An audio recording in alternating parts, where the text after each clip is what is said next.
반갑습니다. 2018년도 새해 첫 주일 예배입니다. 새해 밝은 지 일주일이나 지났는데요. 그런데 주일은 첫 주일이에요. 참 의미 있는 주일이 아닐 수 없어요. 우리 옆에 있는 분과 인사 나누겠습니다. 이렇게 인사합니다. 새해 복 많이 받으세요. 새해 복 많이 받으세요. 물론 지난 한 주간 많이 받으셨죠? 그럼에도 불구하고 오늘은 또 주일이니까 좀 더 특별한 복이 있습니다. 여러분, 새해 복 많이 받으세요라고 우리가 인사했는데 이 인사는 예수 믿는 사람만 하는 인사일까요? 아니면 안 믿는 사람도 하는 인사일까요? 그래요. 안 믿는 사람도 이렇게 인사 다 합니다. 그런데 재밌는 게 있어요. 자, 새해 복 많이 받으세요라고 할 때 누구한테 받는 겁니까? 하나님께. 예, 우린 그걸 알죠. 그렇죠? 우리는 복 주시는 하나님이 계셔요. 그래서 우리는 분명히 새해 복 많이 받으세요 할 때 그래 하나님이 주시겠지라는 믿음을 가지고 인사를 합니다. 그런데 안 믿는 사람들은 대체 누가 주는 겁니까? 그 복은 누가 주는 거예요? 알 수 없어요. 그러나 알 수 없으나 뭐는 확실하게 알고 있냐면 복은 받는 거라고 하는 것은 알고 있다라고 하는 거죠. 우리가 교회를 안 다니고 예수를 안 믿어도 복이라는 것은 내가 만드는 게 아니다. 내가 열심히 산다고 복이 주어지는 것이 아니다라고 하는 것은 누구나 알고 있어요. 그것이 우리의 본능적인 종교성이에요. 복이란 받는 거예요. 복이란 바꿔 말하면 은혜고요. 복은 선물입니다. 그래서요, 이 인사를 좀 더 정확하게 하면 뭐라고 해야 될까요? 새해 하나님이 주시는 복 많이 받으세요. 이렇게 하면 되겠죠? 다시 한번 인사하겠습니다. 옆에 사람 보시고 인사합니다. 새해 하나님이 주시는 복 많이 받으세요. 감사합니다. 그래요. 그리고요, 만약에 안 믿는 분이 여러분한테 새해 복 많이 받으세요 그러면 그렇게 말씀해 주세요. 저야 많이 받을 텐데요. 선생님은 어떡하죠? 라고 얘기를 해주셔야 돼요. 받을 사람은 없잖아요. 주는 사람 없는데 어디서 받아요? 이번 기회로 복 주시는 하나님 앞으로 그분들 인도에 나오면 참 좋겠습니다.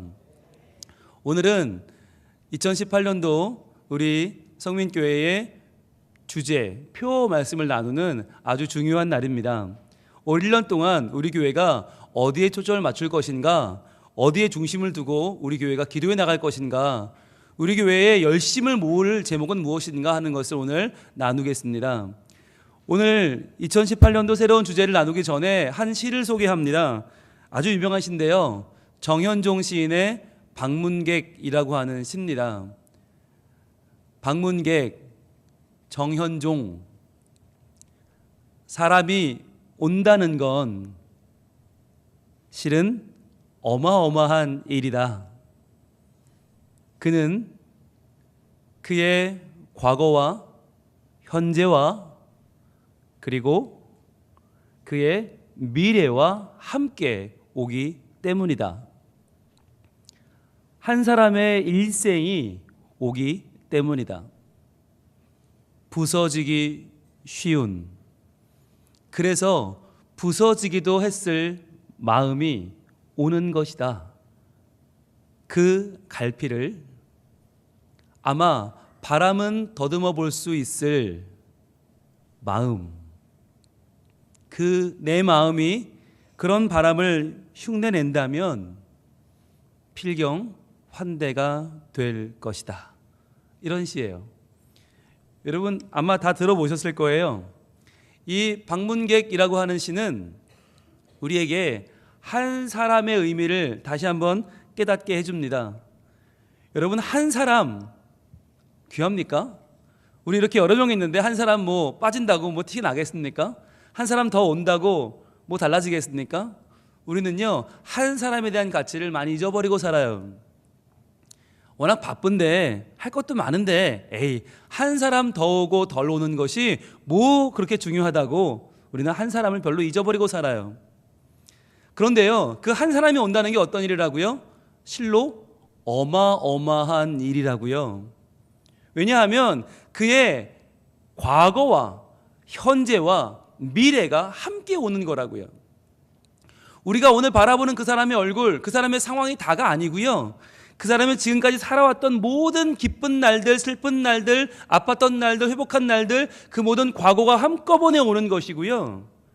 그리고 그 사람의 현재, 지금 그 사람이 살아있는 온전한 생명, 그리고 앞으로 그 사람이 살아갈 모든 앞날의 미래가 함께 오는 것이다 라고 하는 거예요. 그래서 시인은 한 사람이 오는 것은 그의 일생을 만나는 것이라고 말합니다.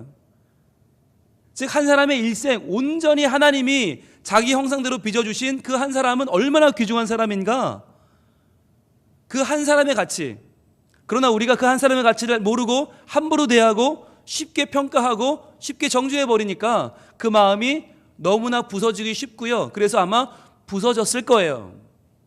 몇 번이고 부서졌을 거예요. 태어나면서부터 부모에게, 교사에게, 친구에게, 주변 사람들에게 밟히고 상처받은 그 마음. 그런데요, 그 마음을 어떻게 보듬어야 한다고요? 누가요? 바람이요. 바람은 때로는 시원한 바람이 불어와서 가슴을 펴게 하고요, 때로는 따스한 바람이 불어와서 그 마음을 어루만져 줍니다. 마치 그 바람처럼 우리가 때로는 시원하게, 때로는 따뜻하게 그 사람을 맞이해 주자는 거예요. 내 마음이 이 바람을 한번 흉내내 본다면 바로 그 사람을 향한 환대가 될 것이다 라고 시인은 노래합니다. 이 정현종이라는 시인이 참 재미있는 시인이에요. 그런 시를 썼어요. 참 짧은 시인데요, 섬이라는 시인데, 사람들 사이에 섬이 있다, 그 섬에 가고 싶다 라고 하는 아주 유명한 시, 아주 짧지만 우리 마음에 도전을 주는 그 시를 쓴 사람이 정현종 시인이에요. 사람들 사이에, 너와 나 사이에 섬이 있다는 거예요. 그런데 그 섬에 가고 싶다라고 하는 말은 뭐죠? 나는 아직 가보지 못했다는 거예요. 너와 나 사이에 있는 그 섬, 너와 나 사이에 막혀있는 그 담, 너와 나 사이에 있는 그 빈 공간에 나는 가고 싶다. 즉 너를 참으로 만나고 싶다. 우리가 한 사람과 한 사람이 만난다는 일은 이렇게 귀중한 일이고 아름다운 일이다라고 시인은 노래하고 있습니다. 여러분, 과연 우리가 한 사람을 얼마나 귀히 여기고 있죠? 우리는 다 우리 마음에 품고 있는 한 사람이 있어요. 그 누구예요? 제일 귀중한 사람? 나죠. 나예요. 제일 대우받아야 되고 제일 인정받아야 되고 어디 가나 높아져야 될 건 바로 나죠. 나 한 사람 외에는 아무도 관심이 없어요. 그러다 보니까 상처를 쉽게 주고요, 상처를 쉽게 받아요. 나 외에는 귀하지 않으니까 함부로 대하고 함부로 말해요. 그런데 난 너무 소중하거든요. 사람들이 그렇게 말하는 걸 난 견딜 수가 없거든요. 그러니까 또 상처받고 또 아파하면서 우리는 살고 있지 않습니까? 여러분, 한 사람을 귀하게 여긴다는 것, 그 사람의 과거와 현재와 미래를 함께 만난다는 것, 이것은 절대로 시인의 바램만은 아닐 것입니다. 올 한 해 우리가 살아가면서 정말 내 앞에 서 있는 이 사람을 내가 지금 이용하려는, 내가 지금 어찌어찌 해보려는 사람이 아니라 그 사람의 과거와 현재와 미래, 그 사람의 창조된 가치, 그 사람이 살아가는 모든 진실한 날들을 함께 만나준다면 우리에게 올 한 해의 만남은 얼마나 더 귀하고 소중한 것이 되겠습니까? 자, 이렇게 한 사람의 가치를 귀하게 여겼던 분이 있습니다. 그분은 바로 예수님이십니다. 예수님께서 이 땅에 오신 이유는 무엇입니까? 바로, 여러분 손을 한번 이렇게 가슴에 대보세요. 따라합니다. 예수님이 이 땅에 오신 것은 바로 나 때문이다. 여러분, 나라고 할 때 그냥 나지만 그 나라는 한마디 속에 뭐가 들어있다고요? 나의 과거, 나의 현재, 나의 미래가 들어있어요. 여러분, 우리가 어떤 나예요? 문제에 치이고요, 고통에 아파하고요, 알 수 없는 미래에 불안해하고요, 결국은 죽음이라고 하는 결과를 만나서 무기력하게 쓰러져 버릴 나예요. 실은 나는 아무것도 아니에요. 그런데 그러한 나, 이러한 연약하고 죄 많고 부족하고 형편없는 나를 위해서 하나님이신 예수님이 이 땅에 오셨어요. 나를 구원하고 나에게 말해주기 위해서 얘야, 너는 그저 그런 사람이 아니야. 너는 그저 그렇게 하루를 살다가 그렇게 잠들 인생이 아니야. 너는 하나님인 내가 너를 만나러 이 땅에 오고 너를 구하기 위하여 십자가에 매달려 죽고 너를 위해 부활하고 너를 위해 새 생명을 줄 가장 귀한 한 사람이야 라고 말씀하는 거예요. 바로 그 한 사람, 죄인이지만 믿음으로 구원받고 하나님 안에 새로운 생명을 꿈꾸는 바로 나를 위해서 예수님이 이 땅에 오셨다라고 하는 것입니다. 여러분, 이것이 바로 예수님이 이 땅에 오신 이유예요. 그 이유를 요한복음 10장 10절 하반절은 이렇게 말하고 있습니다. 요한복음 10장 10절 하반절입니다. 같이 읽습니다. 시작. 내가 온 것은 양으로 생명을 얻게 하고 더 풍성히 얻게 하려는 것이라. 아멘. 예수님은 요한복음에서 나는 선한 목자다라고 말씀하십니다. 우리가 지난 2년 동안 시편 23편을 통해서 배웠습니다. 목자가 얼마나 소중한 존재인지. 그런데요, 더 중요한 게 있어요. 예수님은 목자신데 우린 누구예요? 양이라는 거죠. 옆에 있는 사람 한번 봅시다. 자, 양처럼 생겼습니까? 자, 양 같아요? 예, 양 같지 않다는 건 무슨 뜻이죠? 네, 도무지 착해 보이지 않는다는 뜻인가요? 네. 근데 여러분, 우리가 그 오해라는 건 이미 공부했죠. 양은 착하지 않습니다. 양은 깨끗하지도 않고요. 양은 순하지도 않습니다. 양은 생각보다 더럽고요. 생각보다 못돼 처먹었고요. 이기적이고요. 멍청합니다. 능력도 없습니다. 힘도 없습니다. 주제에 고집만 센 것이 양입니다. 그런데 예수님이 그걸 몰랐을까요? 몰라서 그냥 양이라고 하나 정했을까요? 아니에요. 아셨어요. 우리가 어떤 존재인지를 정확하게 아셨어요. 그래서 너희는 깨끗하다 주장하지만 더럽고 순하다고 주장하지만 실은 악하고 착하다고 너희는 말할지 모르나 그러나 너희 마음속에는 지금 죄가 가득한 양 같은 존재야. 아무것도 할 줄 모르면서 고집만 센 양이야 라고 말씀해 주시는 거예요. 그런데 목자는 무슨 죄가 있어서 그런 양을 뒤치다꺼리를 다 해줘야 됩니까? 사실 목자는요, 정말 양의 입장에서 보면 너무 고마운 존재지만 목자 자기의 입장에서 보면 잘못 만난 팔자죠. 그렇게 사나운 팔자가 어디 있어요? 세상적으로 보면 말이죠. 그런데 예수님은 내가 너희의 목자가 되기로 결정하셨어요. 마음 먹고 다가와 주셨어요. 그러면서 말씀하십니다. 내가 온 것은, 목자인 내가 양에게 다가온 것은 왜 왔나? 양으로 생명을 얻게 하고 더 풍성히 얻게 하려는 것이다. 그런데요, 여기는 두 가지 의미가 있는데 생명을 얻게 한다, 그리고 더 풍성히 얻게 한다. 그런데 앞에 말은 우리가 알 것 같아요. 생명을 얻게 한다. 그렇지. 내가 지금 사는 생명은 죽음을 향해 가는 생명이니까 생명이라 볼 수 없지. 70, 80, 길어도 100년이면 언젠가는 죽고 마는 쇠해버리는 인생은, 내 삶은 그래 생명이라 할 수 없지. 그래서 주님 만나서 진짜 생명을 얻어야지. 예수님 만나 죽어도 살고 영원히 사는 참된 생명 영생 얻어야지. 맞지? 맞아요. 그런데 그 다음 말은 이게 무슨 말이죠? 더 풍성히 얻게 한다는 말은 뭘까요? 생명을 얻으면 얻는 거지 더 풍성히 얻는 건 뭐예요? 이게 바로 삶의 가치를 말하는 것입니다. 영원히 살긴 사는데요, 그 영원히 사는 삶이 마지못해 사는 삶이 아니고요, 간신히 사는 삶이 아니고요, 이 삶이 너무나 풍성하다는 거예요. 너무나 행복하고 너무나 의미 있고 너무 가치 있다는 거예요. 아, 주님, 저는 좋은 학교 못 나왔는데요. 주님, 저는 가진 게 별로 없는데요. 통장 잔고가 마이너스인데요. 아직도 취업이 못했는데요. 결혼도 못했고요. 아직 저는 미래가 없어요. 괜찮다는 거예요. 내가 온 것은 양으로 생명을 얻게 하고 더 풍성히 얻게 하려는 것이다. 한 사람의 가치, 남들은 알아주지 못해도 내가 너를 알아준다. 너는 참으로 소중한 사람이야. 너는 나에게 고집불통 양이 아니야. 너는 나에게 더럽고 부족한 양이 아니야. 내가 사랑해주고 내가 너를 존귀하게 여겨주고 너를 높여줄 충분히 가치 있는 내가 사랑하는 어린 양이야 라고 말씀하시는 거예요. 옆에 사람 얼굴을 다시 봅시다. 이제는 양처럼 보입니까? 이렇게 말해 줍시다. 참 양 같으십니다.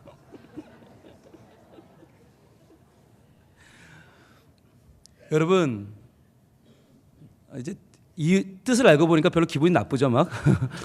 그러나 이게 맞는 말입니다. 우리는 양입니다. 예수님 만나지 못하면 생명을 얻지도 못하고요. 더 중요한 건 풍성해질 수 없는 양이에요.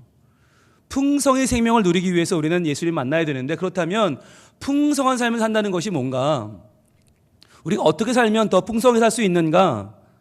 그것은 바로 내가 만난 예수님을 증거하는 거예요. 내가 예수님을 만나서 정말 생명을 얻게 되었습니다. 그리고 그 생명이 내게 풍성하게 다가옵니다. 이 생명을 당신도 만나보세요. 당신도 이 생명을 누려보세요라고 말해주는 것입니다. 그게 풍성한 삶을 살아가는 비결이에요. 우리 주변에는 우리가 말해줘야 되는 사람들이 많이 있습니다. 그런데 어떤 사람들은요, 말해주지 않으면 몰라요. 어떤 사람들은 어느 정도 알고 있는데 어떤 사람들은 말해주지 않으면 모르는 사람들이 있어요. 꼭 필요한 사람들, 우리가 예수님을 꼭 말해줘야 되는 사람들, 예수님 믿는 삶이 어떤 것인지, 그 풍성한 삶이 무엇인지를 꼭 말해줘야 되는 사람들이 있어요. 그래서 올해 우리 교회 표어를 이렇게 정했습니다. 같이 한번 읽어볼까요? 시작. 다음 세대를 부지런히 살피는 교회. 그렇습니다. 바로 다음 세대입니다. 다음 세대는요, 우리보다 어린 세대입니다. 다음 세대는 우리보다 살 날이 많이 남은 세대입니다. 다음 세대는 우리가 그들에게 예수님을 알려줘야 되고요. 예수님 안에 누리는 풍성한 삶이 어떤 것인지를 우리가 말해 주어야 할 세대입니다. 어떤 분들은 그래요. 목사님, 우리 교회는 다음 세대만 챙기다가 기성세대는 언제 챙기려고 그럽니까? 우리는 언제 챙겨주실랍니까?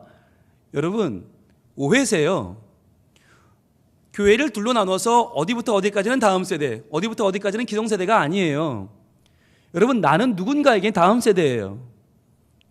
그리고 나보다 젊은 사람, 나보다 어린 사람, 나보다 미래가 남은 사람은 다 나에게 다음 세대인 거예요. 우리 교회가요, 다음 세대를 세우는 교회로 지난 한 해 열심히 달려왔거든요. 많이 세웠습니다. 우리 2층에 천사의 뜰도 세웠고요. 3층에는 어린이부 책상 다 좋은 걸로 바꿔줬고요. 4층에는 탁구장도 세웠고요.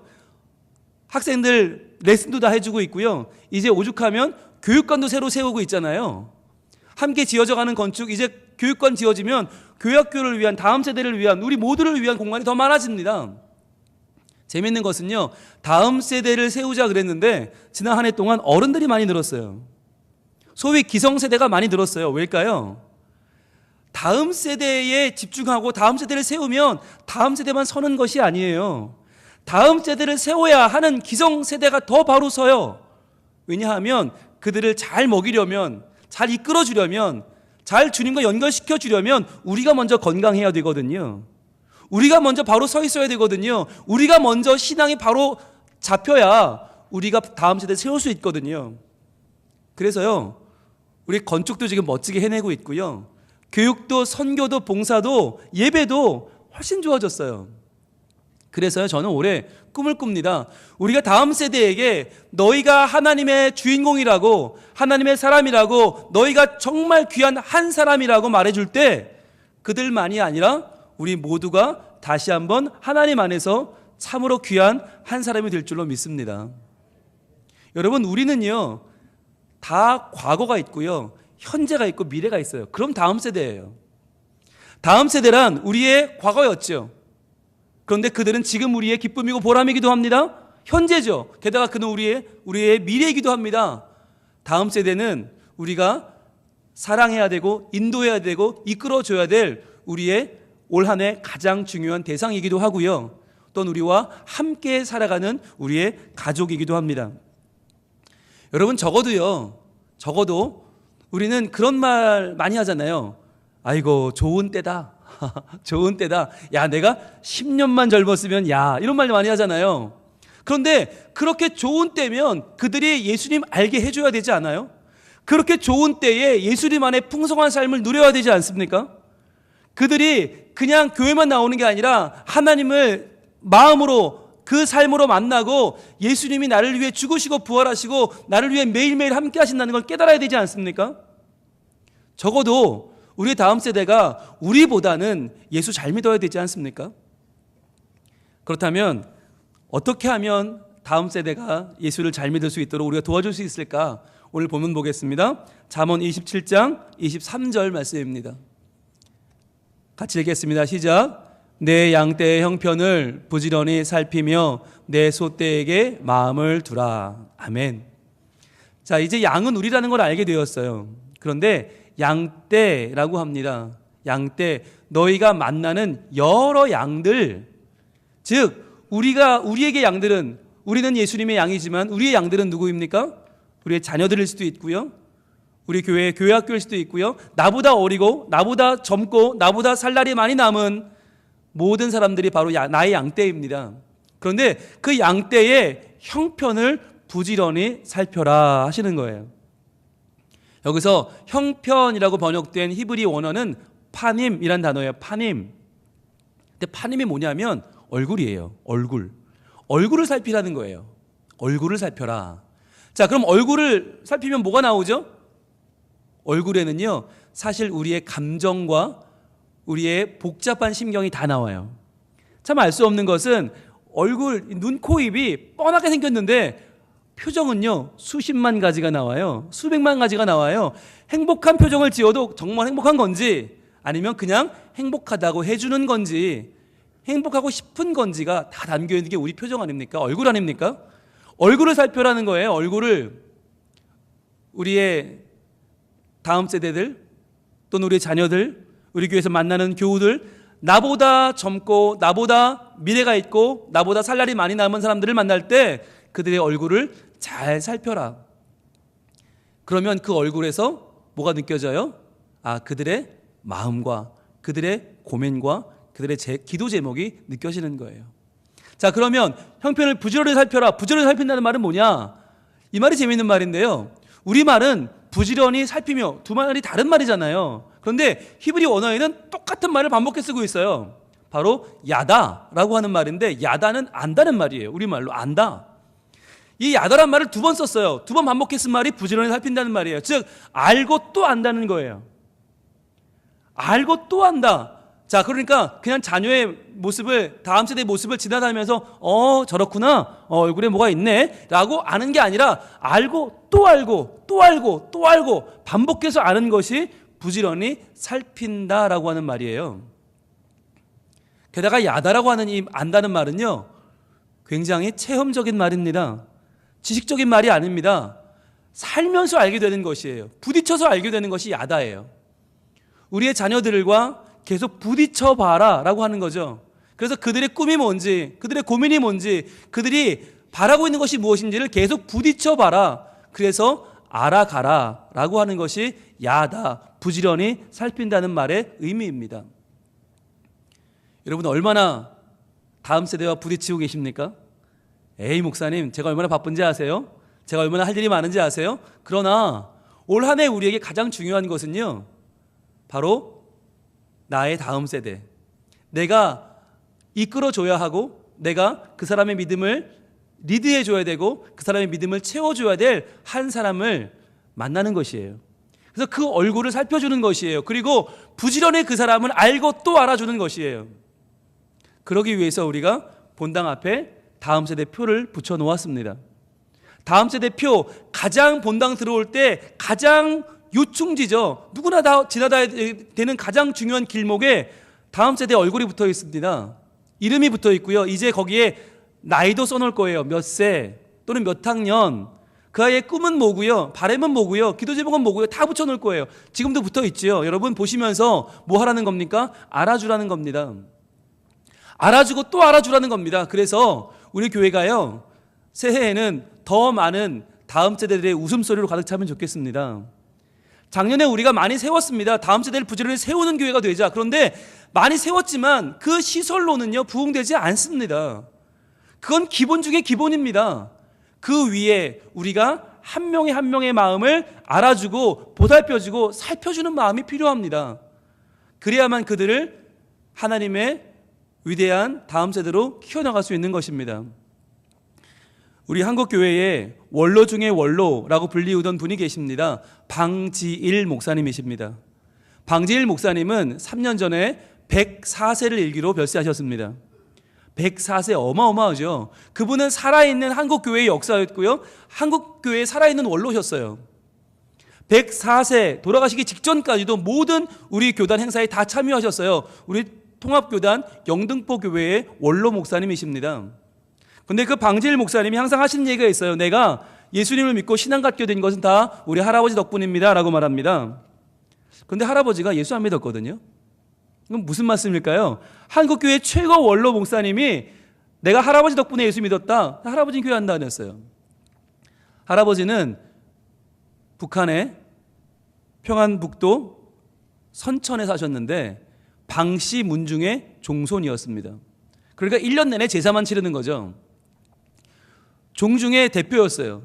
그런데 그러한 분, 그 박만준 씨의 아들이 나중에 방지일 씨의 아버지가 되죠. 어린 아들이 예수를 믿겠다고 선포를 한 겁니다. 어떻게 됐을까요? 문중이 난리가 났죠. 어디 종손, 방씨 종손의 대를 끊을 일이 있냐? 어디 예수쟁이가 이 집안에 들어왔냐? 그리고는 온 문중이 다 모인 겁니다. 그리고 그 집 마당에서 그 아들을 패대기를 쳤습니다. 그리고요, 거의 죽을 정도로 때렸답니다.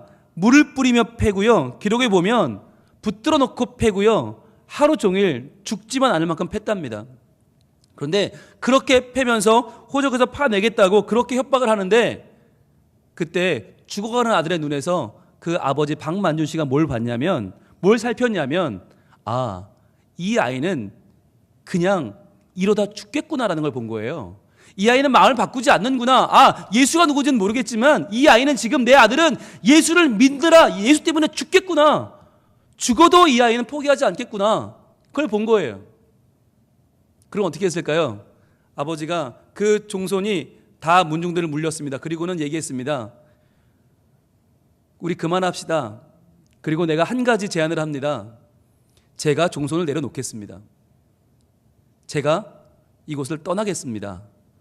내가 믿는 지금까지의 가치를 내려놓고 내 아들이 믿는 예수 나도 한번 믿어볼랍니다. 내 아들이 저렇게 목숨을 걸고 믿는 예수라면, 저렇게 목숨을 걸고 뛰어들 만큼 가치 있는 예수라면 나도 한번 믿어보겠습니다. 그리고는요, 그 종손이 누리는 모든 재산과 모든 지위를 다 내려놓고 가족들 데리고 산으로 들어가 버렸습니다. 거기서 감자 캐고 옥수수 씹으며 살았어요. 사람들은 다 손가락질했어요. 아니, 방씨분 중에 종손이 뭐가 아쉬워서 그 서양 귀신 믿는 아들 하나 때문에 저러고 사는가? 다 손가락질했어요. 다 그렇게 산에 올라가서 살다가 전쟁통에 남한으로 내려오게 되었습니다. 자, 방지일 목사님의 가계도를 조사해 보니까 방지일 목사님 가계도에 목사님과 박사님이 무려 85명이에요. 85명. 여러분 어마어마한 거예요. 그 시대에 박사가 나온다? 그 시대에 목사님이 나온다? 쉽지 않은 일이에요. 그런데 월남한 북에서 내려온 그 방지일 씨 일가의 그 목사님 일가의 85명의 박사와 목사님들이 지금 온 나라의 가장 중요한 곳에 가서 기둥처럼 쓰임받고 있어요. 그런데 그 85명의 박사님, 목사님들은 다 한 사람의 살피는 일에서 시작됐어요. 바로 그 할아버지 박만준 씨. 그 아들의 표정을 살펴주었고, 그 아들의 눈을 살펴주었고, 그 아들의 믿음을 살펴주었던 한 아버지.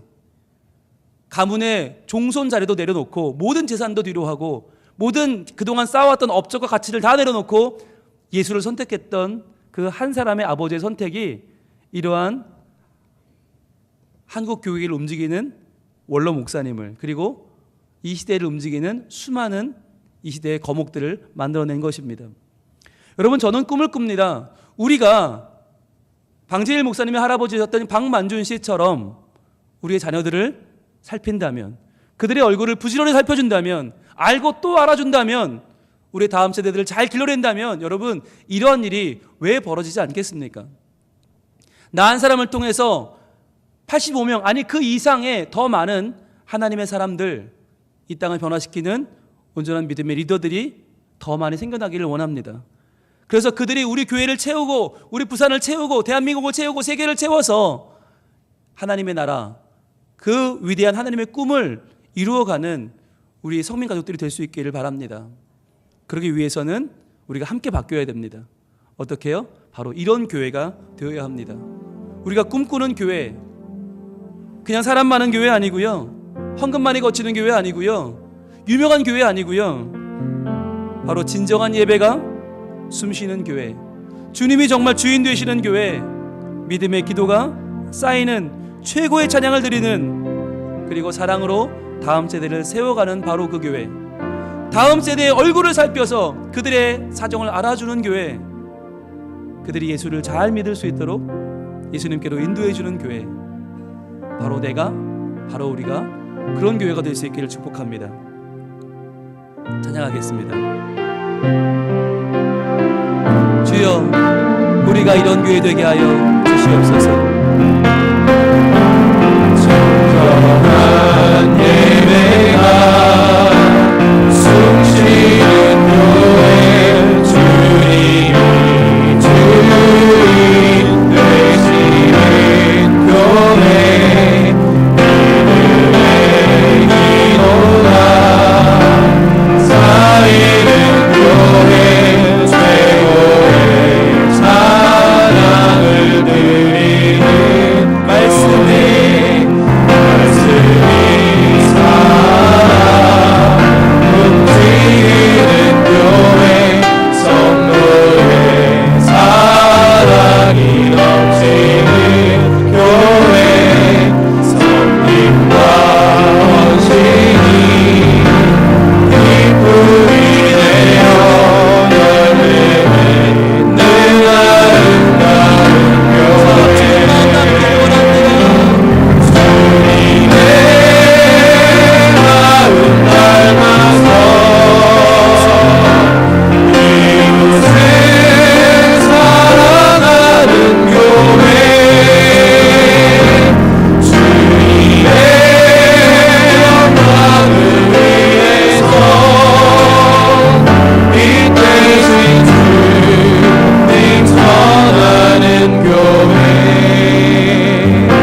사랑의 불꽃이 활짝 피어나 날마다 사랑에 빠지는 교회, 주께서 사랑하는 우리 교회가 이런 교회 되게 하소서. 주님의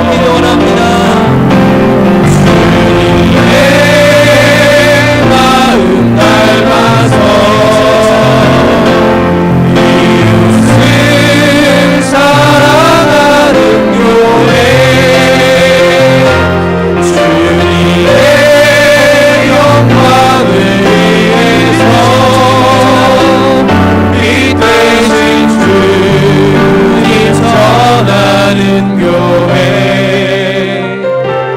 사랑의 불꽃이 활짝 피어나 날마다 사랑에 빠지는 교회, 주께서 사랑하는 우리 교회가 이런 교회 되게 하소서. 제가 지도하겠습니다. 주님, 올 한 해 우리 성민교회가 이런 교회 되기를 원합니다.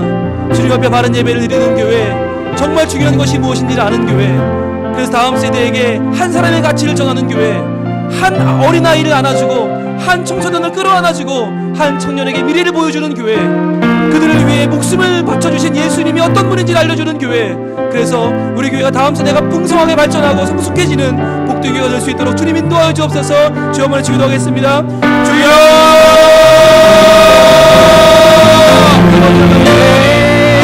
다음 세대가 그를 알아주고 예수를 전해주며 그리고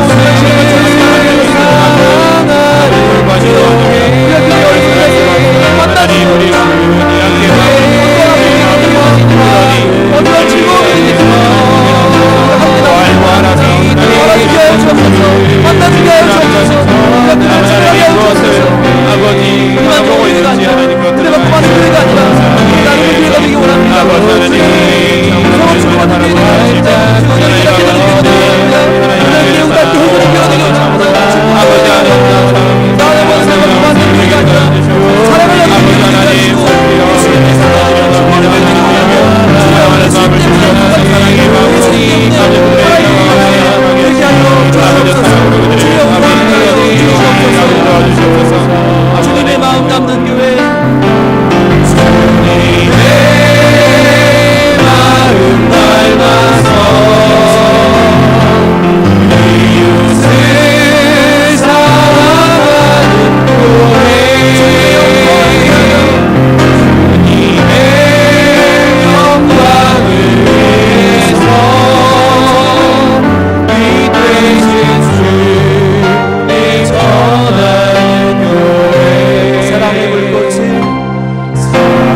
주께서 사랑하시는 우리 성민교회가 이런 교회 되기를 원합니다.